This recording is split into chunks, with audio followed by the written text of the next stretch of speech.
Hello,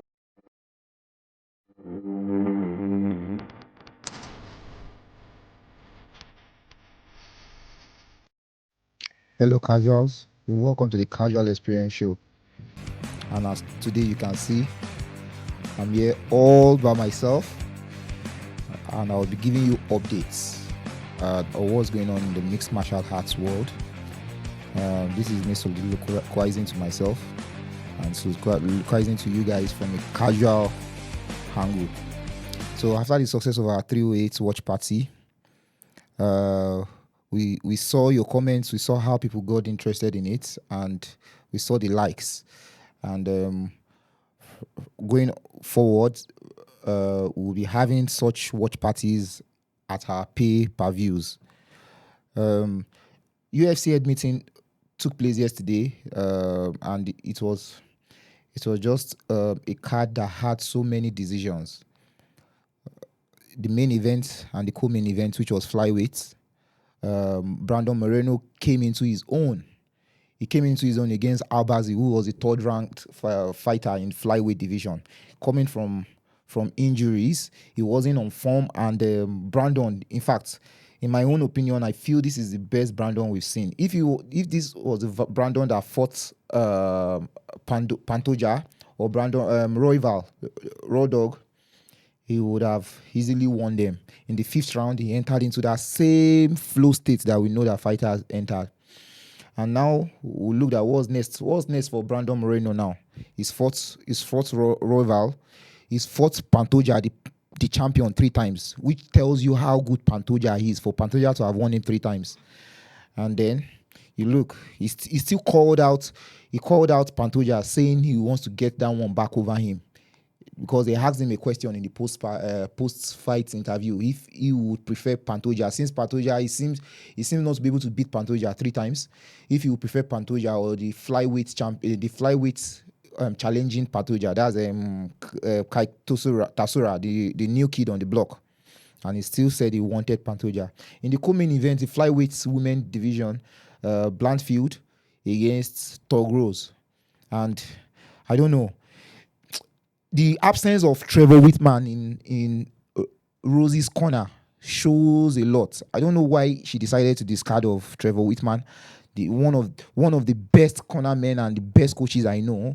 He's a coach to Justin Gaethje, and she decided to get rid of him. And you could see in her decision making, it's unlike Rose to make poor decisions. She was dominating the lady Blanchfield, the Canadian woman in a stand-up, and in the 3rd round she just decided to go for takedown, which was unusual of her. That was unusual of Rose, showing such low IQ. And guys, there are new rules in MMA that was implemented yesterday. I'm so particularly happy about this, because for we the casuals, when you hear the 12-6 elbows is not allowed, you keep wondering that what is the 12-6 elbows? Well, so the 12-6 elbow is now allowed in MMA, and it was implemented. The new rules were implemented in the UFC Fight Night yesterday. 12-6 elbow, which means that you can elbow your opponents from up to down, is now allowed. Before, you could only smash your opponents when you're on them. You can only smash them using your side elbow, but now 12-6. And that was what robbed John Jones from his fight with Matt Hamill years ago. That the only blemish on John Jones' record was him using the 12-6 elbow against an opponent. And also, another MMA rule that has also been implemented is now there's nothing like grounded opponents. You know, before, fighters use that to cheat. When they are kind of tired or they want to beat the system, they put their knees and put their hands on the mat, so their opponents can't do anything against them.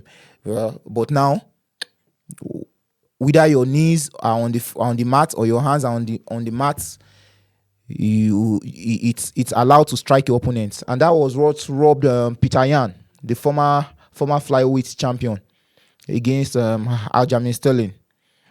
And in the MMA world also, over this past week, I've I've been in media outlets. I've been seeing debates about the fighters of the year. Even in our watch party, we were debating fighter of the year, who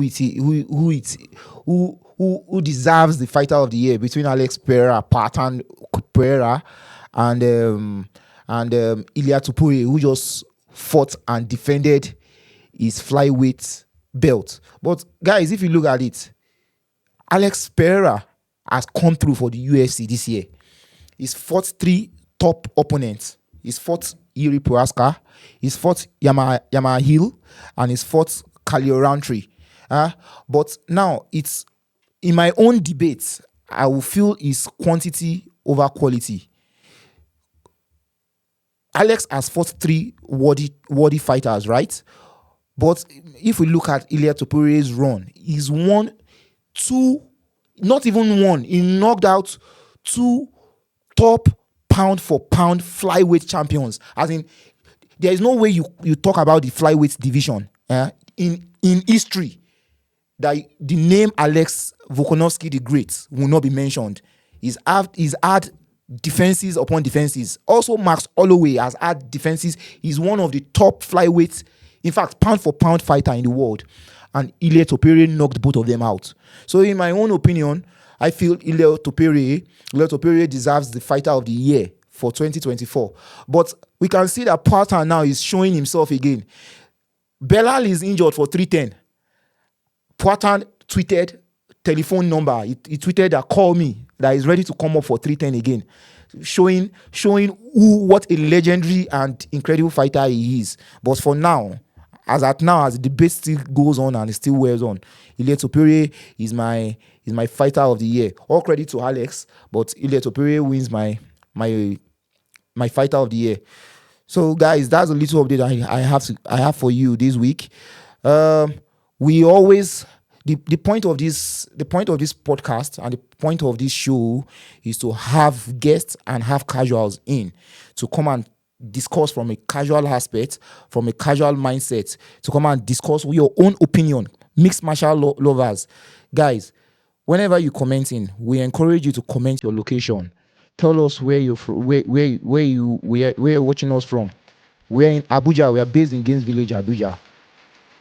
If you're in Abuja and you're a fight lover, we would always see your comments. We would always reach out to you. We could call you. We could invite you to the studio to come give your takes on certain fights, on certain fighters. Even wherever your location is in Nigeria, and we can decide that we want you to come over if we see that you're a keen lover of mixed martial arts. And guys, that will be the updates for today. See you at the review show.